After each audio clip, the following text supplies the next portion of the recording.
नमस्कार, बहुत स्वागत है आप सभी का। मैं हूं आपके साथ कमरुद्दीन खान। साथ ही साथ इस पूरे बुलेटिन में हमारे सहयोगी न्यूज रूम से दीपेश बरगले भी मौजूद रहेंगे। सीधे रुख करेंगे न्यूज रूम का। Deepesh, over to you. शुक्रिया कमरुद्दीन। और सबसे पहले सबसे महत्वपूर्ण खबर का जिक्र कर लेते हैं। हाल ही में उपचुनाव मध्य प्रदेश में संपन्न हुए हैं। अभी तो नतीजे भी नहीं आए, लेकिन उससे पहले ही एक बार फिर से राजनीतिक हलचल मध्य प्रदेश में तेज होती हुई नजर आ रही है। अब इस पूरे मामले को अगर समझा जाए तो एक बार फिर से स्थिति वही हुई है जिसकी वजह से उपचुनाव निर्मित हुए थे, जहां पर एक बार फिर से विधायकों के खरीद फरोख्त की चर्चा तेज हो रही है। एक बार फिर से बात हो रही है खरीद फरोख्त की, एक बार फिर से बात हो रही है मेल मुलाकातों की। आज अगर ये चर्चा तूल पकड़ती हुई नजर आ रही है तो उसमें सबसे बड़ा कारण है संजू सिंह। आपको बता दें कि इस पूरे मामले में आज सबसे महत्वपूर्ण है बीएसपी विधायक, जिन्होंने एक बार फिर से चर्चा को हवा दे दी है। आपको बता दें प्रदेश में 28 सीटों पर हुए उपचुनाव में अब 10 तारीख का इंतजार है, लेकिन इससे पहले ही यहां पर खरीद फरोख्त की चर्चा तेज हो चुकी है। दरअसल बीएसपी ने कांग्रेस के दिल की धड़कनें जरा बढ़ाने का काम किया है और उसका रीजन यही है कि हाल ही में रिजल्ट के पहले बीजेपी कांग्रेस दोनों ही जब अपनी अपनी जीत का दावा कर रही थी, तब बीजेपी अपने बी प्लान को और ज्यादा तेज करती हुई नजर आ रही है, उसको और ज्यादा धार देती हुई दिखाई दे रही है। बीएसपी विधायक है संजू सिंह, जिन्होंने मंत्री भूपेंद्र सिंह से मुलाकात की है। दोनों के बीच करीब आधे घंटे बंद कमरे में चर्चा हुई है। संजू सिंह ने न्यूज 18 से बात करते हुए कहा कि बीएसपी का समर्थन तो बीजेपी के साथ है ही। वहीं विधायक सुरेंद्र सिंह शेरा और नारायण त्रिपाठी ने भी भूपेंद्र सिंह से मुलाकात की है। इधर मंत्री भूपेंद्र सिंह ने इन मुलाकातों को सामान्य बताया है। अब जरा इस बात को समझिए, सुरेंद्र सिंह शेरा जो लगातार कांग्रेस सरकार में मंत्री बनाए जाने की बात को लेकर बहुत ज्यादा एक्टिव थे, मुखर थे, अब वे भूपेंद्र सिंह से मुलाकात करने पहुंचे। नारायण त्रिपाठी के बारे में जरा समझ लीजिए, ये वही विधायक हैं जिन्हें पूर्व मुख्यमंत्री कमलनाथ ने अपने साथ बिठाकर प्रेस कॉन्फ्रेंस की थी और उसके बाद गृह मंत्री नरोत्तम मिश्रा ने इस बात का जिक्र किया था कि शुरुआत आपने की है, इस पूरे घटनाक्रम का अंत हम करेंगे, और बाद में भी वो यही कहते हुए नजर भी आए थे। अब बात संजू सिंह की, जो बीएसपी के विधायक हैं, ये वही संजू सिंह है जो पहले भी जेपी नड्डा से मुलाकात करने दिल्ली जा चुके हैं। जब 22 विधायकों ने कांग्रेस से इस्तीफा देकर भारतीय जनता पार्टी की सदस्यता ग्रहण की थी, तब भी वे पहुंचे थे। इसके बाद भी वो कई दौर की मुलाकातें भारतीय जनता पार्टी के नेताओं से कर चुके हैं। एक बार फिर से भूपेंद्र सिंह से वे मुलाकात करने पहुंचे थे। अब इन मुलाकातों के आखिर क्या मायने निकाले जाए, यह आने वाला वक्त बताएगा।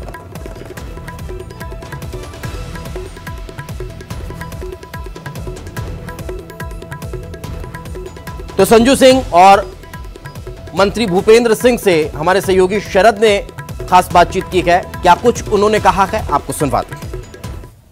सबसे ज्यादा महत्वपूर्ण माने जाने वाले ग्वालियर चंबल संभाग में ये संभावना भी जताई जा रही है कि कुछ सीटें बीएसपी को मिल सकती हैं। हमारे साथ इस वक्त बीएसपी के विधायक संजू सिंह हैं। संजू सिंह जी, क्या उम्मीद है बीएसपी को इस उपचुनाव में, खासतौर से ग्वालियर चंबल में? देखिए, ग्वालियर चंबल संभाग में इस बार बहुजन समाज पार्टी बहुत अच्छा प्रदर्शन करने वाली है, क्योंकि वो दोनों दलों की सरकारों को उस संभाग की और प्रदेश की जनता देख चुकी है। इसलिए बहुजन समाज पार्टी को अपना आशीर्वाद प्रदान करने जा रही है। आप लोगों की जो भूमिका है, मेरा मतलब आपसे जो निर्दलीय एसपी बीएसपी के जो भी विधायक रहे, पिछली सरकार में भी महत्वपूर्ण थी और इस सरकार में हमने देखा जब सत्ता परिवर्तन हुआ तो आप लोग बीजेपी के साथ खड़े हुए नजर आए थे। अभी भी आप भूपेंद्र सिंह जी के यहाँ से निकल रहे हैं, तो मतलब संकेत साफ हैं 10 तारीख के बाद के? हाँ, लगभग साफ है संकेत, इसमें कोई वो नहीं है। और हम लोगों का जो मुख्य मकसद है वो हमारे क्षेत्र का विकास है। अभी भूपेंद्र सिंह जी से मिलने आया तो अपने क्षेत्र की कुछ समस्याओं को लेकर ही आया। उन्होंने आश्वासन दिया जल्दी उनको पूरा करेंगे और मुझे नहीं लगता कि अब कोई ऐसा बहुत बड़ी परिवर्तन होने वाला है। अच्छा, लेकिन कांग्रेस तो पूरी तरीके से आश्वस्त है, कह रही कि 28 में से 28 सीटें और अगर 2-4 कम भी रह गई तो बाकी के जो लोग हैं उनका समर्थन उनको मिलेगा। देखिए, आश्वस्त तो हम भी 28 सीटों पर चुनाव लड़े हैं, तो हो सकता है 28 सीटें हम भी जीत सकते हैं। आश्वस्त हैं तो आशा करना इसमें कोई बुरी बात नहीं है। आपका समर्थन बीजेपी को रहेगा, ये एकदम स्पष्ट है ये बात? हाँ, अभी तो हम भाजपा को समर्थन कर ही रहे हैं, कोई बात ही नहीं। तो ये हैं संजू सिंह जो बीएसपी के विधायक हैं, और इस वक्त भूपेंद्र सिंह जो चुनाव प्रबंध समिति के संयोजक भी हैं बीजेपी के, उनसे मुलाकात की और उन्होंने साफ संकेत देती हैं कि उनका समर्थन बीजेपी को है। कैमरामैन दीपक के साथ शरद श्रीवास्तव, न्यूज़ 18 भोपाल। हमारे साथ इस वक्त बात करने के लिए बीजेपी चुनाव प्रबंध समिति के संयोजक भूपेंद्र सिंह जी हैं। भूपेंद्र सिंह जी, राजनीतिक जो गहमा गहमी है एक बार फिर से तेज हो गई है 10 तारीख के नतीजे से पहले। संजू सिंह जी ने भी मुलाकात की, नारायण त्रिपाठी जी ने भी मुलाकात की, शेरा भैया ने भी मुलाकात की। क्या मायने इन मुलाकातों के निकाले जाएं सर? नहीं, देखिए, इसके कोई अलग मायने नहीं है, ये सामान्य मुलाकात है और हमेशा हम लोगों की मुलाकात होती रहती है। अभी सब चुनाव में व्यस्त थे और इस वजह से बीच में 15-20 दिन मुलाकात नहीं हो पाई थी। अब वो भी भोपाल है, हम भी भोपाल हैं, तो सामान्य मुलाकात, विकास के कामों पर चर्चा, क्षेत्र की सामान्य मुलाकात। सर, क्या ऐसी कोई संभावना है कि मान लीजिए जो नंबर गेम है उसमें आप लोग थोड़ा सा कहीं पीछे रह जाएं, तो क्या इन सारे लोगों के जो समर्थन है वो सब आप लोगों को प्राप्त होंगे? इस वजह से भी क्या इन मुलाकातों के मायने निकाले जाएं? देखिए, नंबर गेम में तो कोई दिक्कत है नहीं है, परिणाम बताएंगे 10 तारीख को। और समर्थन का जहां तक इन लोगों का सवाल है, तो पहले भी हम लोगों को समर्थन कर रहे थे, आगे भी उनका समर्थन रहे, ये हम लोग चाहते हैं। और उनका जो सम्मान पहले था वो सम्मान अभी भी रहेगा। कोई इसलिए नहीं कि हमें बहुमत मिल गया तो कोई उनके सम्मान में कमी आएगी, ऐसा नहीं होगा। सर, बीएसपी के जो विधायक है संजू सिंह, उनसे हमने बात की। जब आपसे मुलाकात हुई तो उन्होंने सीधे तौर पर कहा कि उनका जो समर्थन है वो बीजेपी के साथ में रहेगा। लेकिन शेरा भैया बिना कुछ बोले चले गए हैं, इस खामोशी की कुछ मायने निकाले जाएं क्या? नहीं, ऐसे कोई मायने नहीं है। वो भी आए थे, बैठे थे, सामान्य बातचीत हुई, सामान्य चर्चा हुई है और उनका भी समर्थन भारतीय जनता पार्टी के साथ है। कांग्रेस तो ये दावा कर रही है कि पूरी 28 की 28 सीटें उनकी रहेंगी। हालांकि वो इस बात की भी आशंका जाहिर कर रहे हैं कि कुछ गड़बड़ी हो सकती है, कुछ जगह रीपोल की मांग की है, जो स्ट्रांग रूम्स हैं उनके बाहर पहरेदारी की है। एक तरफ जीत और दूसरी तरफ ये आशंका। देखिए, कांग्रेस जब चुनाव हारती है, अगर ये सब होता तो 2018 में हम लोगों की सरकार क्यों जाती? हम ही लोग रहते सरकार में, हम तो उस समय सरकार में ही थे जब चुनाव हुए। तो कांग्रेस जब भी चुनाव हारती है तो वो इस तरह के आरोप लगाना शुरू करती है और अपनी हार का, पराजय का ठीकरा वो ईवीएम पे, प्रशासन पे, सब पे डालने का काम करते हैं। तो ये हैं भूपेंद्र सिंह जो बीजेपी चुनाव प्रबंध समिति के संयोजक भी हैं, और जो राजनीतिक घटनाक्रम इस वक्त हो रहे हैं उनको लेकर हालांकि उनका कहना है कि सामान्य है, मुलाकात होती रहती है, लेकिन कहीं ना कहीं इस बात को लेकर ये चर्चाएं चल रही हैं कि 10 नवंबर को जब नतीजे आने हैं तो उनके लिए जो राजनीतिक बिसात है वो अभी बिछना शुरू हो गई है। कैमरामैन दीपक के साथ शरद श्रीवास्तव, न्यूज़ 18 भोपाल। अब ये बात इतने पर ही रुक जाती तो भी ठीक था, लेकिन हुआ ये कि अब इस पूरे मामले को लेकर पूर्व मुख्यमंत्री कमलनाथ ने बीजेपी पर निशाना साधा और पूर्व मुख्यमंत्री कमलनाथ ने कहा कि बीजेपी एक बार फिर से खरीद फरोख्त की राजनीति करती हुई नजर आ रही है। में मध्य प्रदेश के मतदाताओं ने 28 सीटों में खुलकर सच्चाई का साथ दिया है और भारतीय जनता पार्टी को ये एहसास हो रहा है कि वे चुनाव बुरी तरह हारने वाले हैं और मध्य प्रदेश के इस फैसले को कैसे स्वीकार करें। उन्होंने जो उपाय ढूंढा है कि फिर से सौदेबाजी करें।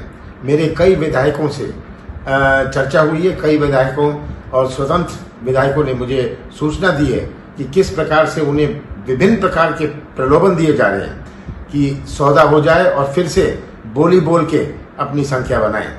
मैं भारतीय जनता पार्टी को साफ और स्पष्ट बताना चाहता हूं कि मध्य प्रदेश की जनता ये ऐसी सरकार जो प्रदेश को कलंकित करती है कभी स्वीकार नहीं करेगी और जनता और कांग्रेस मिलकर इसका सामना करेगी। तो वहीं अब इस पूरे मामले को लेकर पूर्व मंत्री बृजेंद्र सिंह ने एक बार फिर से इस बात की ओर इशारा किया है और स्पष्ट किया है कि एसपी, बीएसपी और निर्दलियों का समर्थन कांग्रेस को था और आगे भी रहने वाला है। आपको बता दें कि पहले सभी कांग्रेस के साथ खड़े थे और अब भी कांग्रेस के साथ खड़े हैं, ये उनका कहना है। उन्होंने कहा कि सत्ता में आने के लिए गुणा भाग करना राजनीतिक दलों का हक है, लेकिन ये विधायक किसके साथ खड़े हैं नतीजों के बाद साफ हो जाएगा। राजनीति में है तो स्वाभाविक से राजनीति के गुणाभाग तो हर कोई लगाता है और ज्यादा जरूरत इसलिए नहीं पड़ेगी कि सारी सीटें ही हमें जीतना है। लोगों को जिस तरीके से हमारे साथ जुड़ा हुआ है, आम आदमी कांग्रेसियों के साथ खड़ा हुआ है, सत्य के साथ खड़ा हुआ है, धर्म के साथ खड़ा हुआ है। निर्दलीय सपा बसपा खड़े होंगे क्या? नहीं, वो तो है ही, उसमें क्या दिक्कत की बात है, वो तो पहले भी खड़े थे।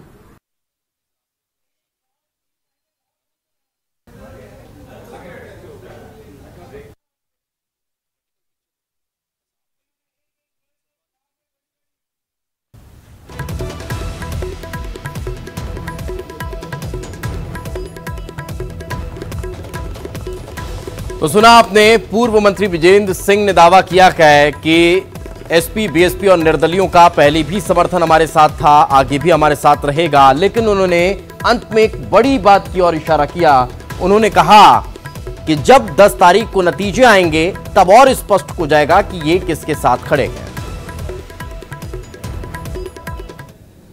तो देखिए, बात स्ट्रांग रूम की करते हैं, जहां पर निगरानी कड़ी कर दी गई है। ग्वालियर के एमएलबी कॉलेज में स्ट्रांग रूम बनाया गया है, जहां पर ईवीएम रखी गई है और 10 तारीख को यहां पर वोटों की गिनती होगी। आपको बता दें कि इसके लिए सुरक्षा व्यवस्था चाक चौबंद वहां पर नजर आ रही है। कड़ी व्यवस्था की गई है, कड़ी सुरक्षा व्यवस्था यहां पर देखने को मिल रही है। पुलिस बल और पैरामिलिट्री फोर्स तैनात की गई है। सभी कमरों में सीसीटीवी कैमरे के जरिए मॉनिटरिंग की जा रही है। इसके बावजूद कांग्रेस ने प्रत्याशियों को यहां की सुरक्षा को लेकर कहीं ना कहीं चिंता है और यही वजह है कि कांग्रेस के 3 प्रत्याशियों ने अपने अपने कार्यकर्ताओं को यहां पर निगरानी के लिए टेंट लगाकर बैठा दिया है। वहीं मुरैना में भी कांग्रेसी स्ट्रांग रूम के बाहर सीसीटीवी कैमरे के जरिए ईवीएम पर नजर बनाए हुए हैं। 4-4 घंटे की ड्यूटी यहां पर कांग्रेसी कर रहे हैं।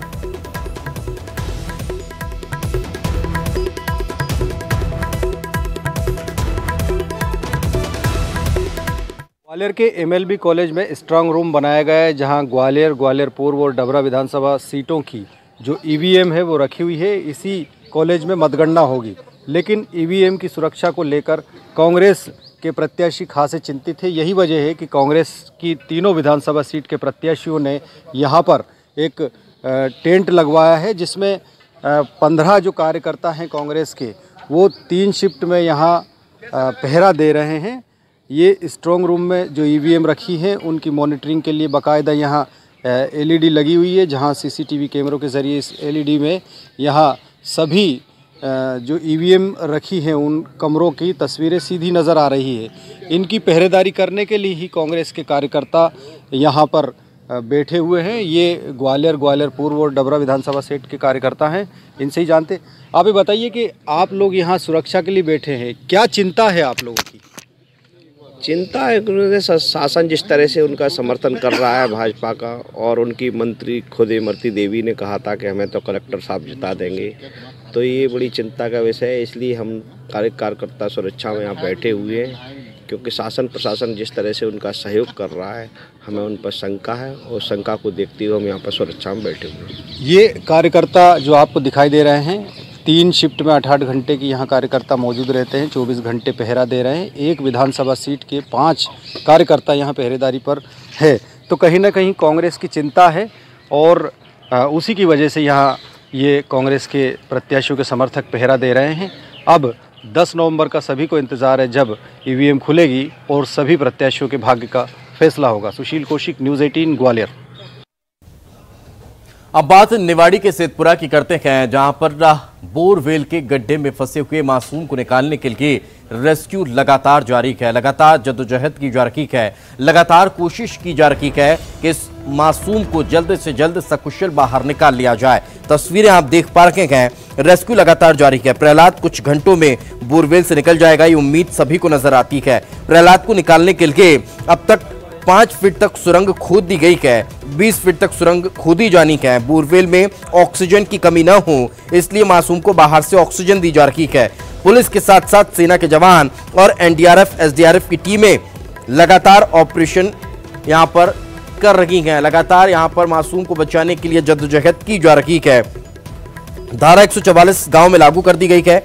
रेस्क्यू ऑपरेशन लगातार जारी है और ज्यादा जानकारी के साथ हमारे सहयोगी राजीव हमारे साथ जुड़ चुके हैं। राजीव, फिलहाल क्या ताजा अपडेट, कितना और वक्त अभी लग सकता है, कितना काम अभी और बाकी नजर आता है? कमरुद्दीन जे 19-20 फीट के समथिंग जो टर्मिनल है वो लगभग खोदी जानी है, तो इसमें थोड़ा वक्त जरूर लग रहा है, लेकिन लगातार जो रेस्क्यू जारी है। जो आर्मी की एनडीआरएफ की एसडीआरएफ की टीम है वो लगातार खुदाई कर रही है। जो टर्मिनल खोदने का काम चल रहा है, इसके बाद उसको इसी टर्मिनल से बाहर निकाला जाएगा। जो मासूम पिछले 50 घंटे से अधिक समय बीत चुका है वो बोरवेल में फंसा हुआ है, जिसको लेकर पूरी तरह से प्लानिंग जो अधिकारी की जा रही है और अधिकारी भी मौके पर मौजूद हैं और पूरा हमला मौके पर मौजूद है और पूरा प्रशासन यहाँ पे लगा हुआ है। लगातार जो कवायद है वो अभी जारी है। कमरुद्दीन, बिल्कुल, तो लगातार कवायद यहाँ पर चल रही है और पूरा प्रशासनिक अमला इस बच्चे को निकालने के लिए जुगत कर रहा है। बहुत बहुत शुक्रिया इस तमाम जानकारी के लिए। बारे में कुछ जानकारी मिली है? कब तक निकाल ले हैं ये लोग? नहीं, हमें कोई पता नहीं है कब तक निकालेंगे, कब तक नहीं। अच्छा जी, बताओ, आपको कुछ कहना है हम लोगों के माध्यम से प्रशासन से? मैं तो यही कहना चाहती हूँ कि मेरा बच्चा सुरक्षित जाना है। क्या लग रहा है आपको? अब कितना समय और समय सर 3 दिन हो चुके हैं आज का दिन समय। अच्छा, क्या कह रहे हैं शासन प्रशासन के लोगों से? आपसे बात हुई है? शासन प्रशासन लोग कह रहे हैं कि हम लगे हैं अपनी ताकत के साथ, लेकिन सर लेट बहुत ज़्यादा हो रही है।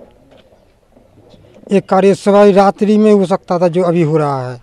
कह रहे थे वो आ रही है, सुरंग बनाने वाली मशीन आ रही है, इसके लिए तो गड्ढा रात में ही क्लियर हो चुका। तो मतलब जो मशीनें हैं वो मशीनें संसाधन नहीं है इनके पास? संसाधन नहीं है सर इन लोगों के पास। अच्छा, इसी वजह से टाइम लग रहा है? इसी वजह से टाइम लगा है सर जी। हम सख्ती भी करेंगे, एक निरीक्षण टीम भी बनाएंगे जिससे कि वो देख सकें कि कहाँ कहाँ बोर खुले हुए हैं और कहाँ कहाँ बंद हैं, और किसानों को हिदायत भी दी जाएगी कि अपनी सुरक्षा की, अपनी जान माल की सुरक्षा की, अपने बच्चों की, अपने परिवार की सुरक्षा की खुद जिम्मेदारी उठाएं। देखें, प्रोटेम स्पीकर को जान से मारने की धमकी देने वाले शख्स को पुलिस ने गिरफ्तार कर लिया है और इस शख्स ने ही प्रोटेम स्पीकर को जान से मारने की धमकी दी थी। आपको बता दें, लंबे समय से इसकी तलाश की जा रही थी, जिसे गिरफ्तार किया गया है। आरोपी उड़ीसा में नौकरी करता है और उड़ीसा से ही आरोपी की गिरफ्तारी हो सकी है।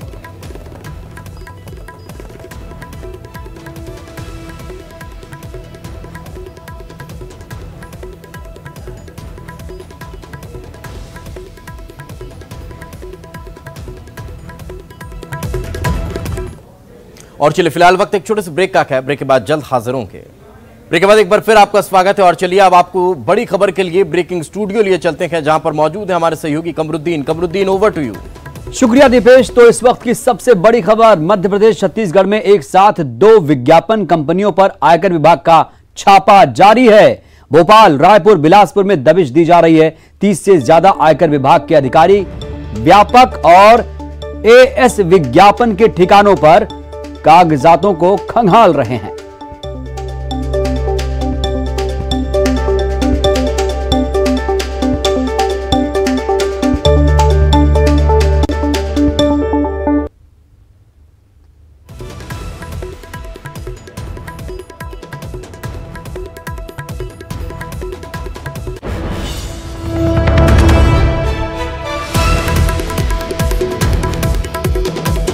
आईटी की छापेमारी लगातार चल रही है। एमपी छत्तीसगढ़ में विज्ञापन कंपनियों पर छापेमारी की जा रही है।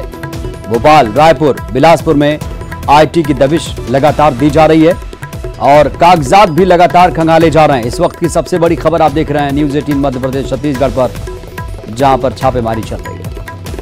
विज्ञापन एजेंसी व्यापक इंटरप्राइजेस पर आयकर विभाग की छापेमार कार्रवाई हुई है। सुबह तड़के से ये जो आयकर विभाग की छापेमार कार्रवाई है वो लगातार चल रही है। भोपाल के मालवीय नगर स्थित व्यापक इंटरप्राइजेस का ये ऑफिस है, जहां पर आयकर विभाग के जो अधिकारियों की टीम है पहुंची थी।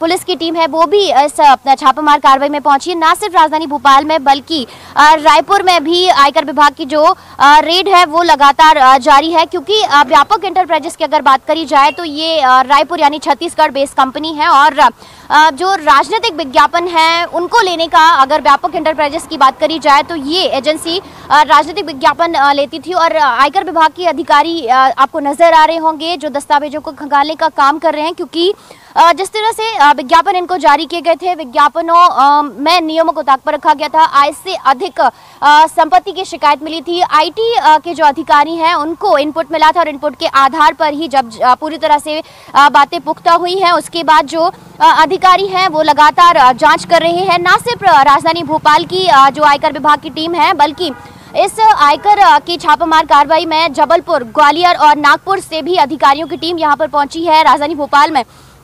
और 10 से 12 राजधानी भोपाल के जो ठिकाने हैं वहां पर इस तरह की जो छापामार कार्रवाई है वो चल रही है। और करीब अगर कहा जाए तो 100 से ज़्यादा अधिकारियों की जो टीम है वो दस्तावेजों को खंगालने का काम कर रही है। दस्तावेजों की जांच की जा रही है कि आखिर किस स्तर पर ये जो गड़बड़ियां हैं वो की गई थी।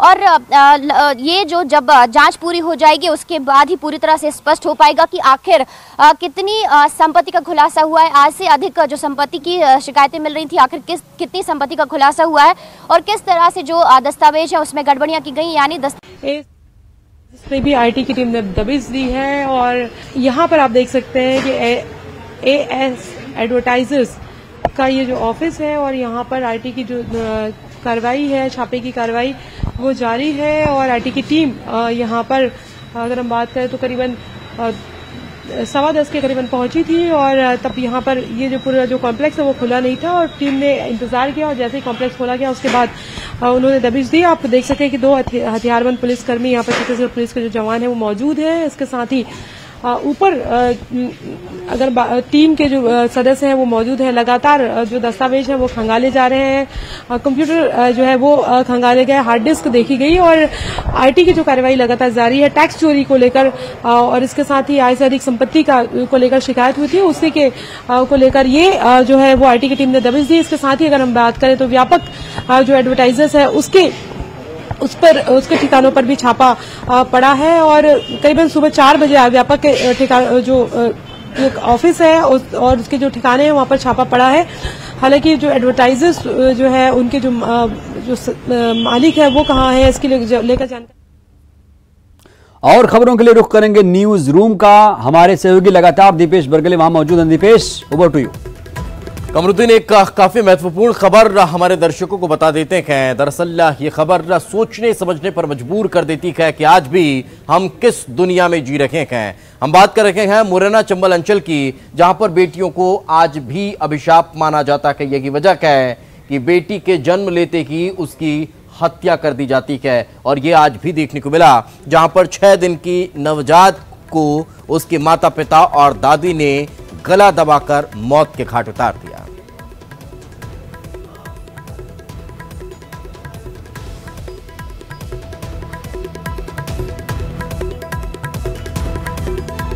सूचना मिली कि बच्चे की मृत्यु हो गई है, तो डॉक्टर ने जब उसकी डेड बॉडी को देखने के लिए बुलाया करा तो मामला संदिग्ध प्रतीत हुआ। फिर डेड बॉडी का पीएम वगैरह कराया गया, जिसमें जो रिपोर्ट शॉर्ट पीएम रिपोर्ट आई है उसमें गला घोंटकर हत्या करने का मामला सामने आया है। इसी के ऊपर हमने आगे तफ्तीश बढ़ाते हुए 302 का प्रकरण रजिस्टर कर लिया है, जो माता पिता और उसकी दादी है उनके अगेंस्ट, क्योंकि वो जो उनसे जब पूछताछ गई तो उनके द्वारा जुर्म भी कबूल किया। अब बात जबलपुर के मालखेड़ा की करते हैं, जहां पर हत्याकांड के मामले को पुलिस ने सुलझा लिया है और 3 आरोपियों को गिरफ्तार करने में सफलता हासिल की है। लगभग 36 घंटे का वक्त लगा इस पूरे मामले का पर्दाफाश करने में। बताया जा रहा है कि शराब पीने के बाद हुए विवाद में 3 दोस्तों ने मिलकर चौथे दोस्त की हत्या कर दी। हत्या को एक्सीडेंट में बदलने की तीनों ने साजिश रची। पुलिस ने आरोपियों के पास से हत्या में उपयोग किए गए हथियार भी जब्त कर लिए।